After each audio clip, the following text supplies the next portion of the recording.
কবরগুলো দেখছেন, এই কবরগুলোতে আপনার মতো তাগড়া মানুষ ছিল, আপনার মতোই পাওয়ারফুল মানুষ ছিল, আপনার মতোই ধনী ছিল, আপনার মতো টাকাওয়ালা মানুষ ছিল এবং আপনার মতো অহংকারীও মানুষ ছিল। এখানে দেখেছেন কবরে তাদের হাড্ডি তাক দেখতে পাওয়া যায় না, তাদের হাড়গুলো দেখতে পাওয়া যায় না এখন এই কবরে। সেম আপনারও একই অবস্থা হবে।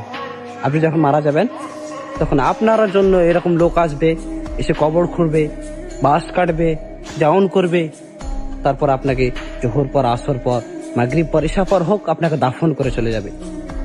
ঠিক কয়েক বছর পর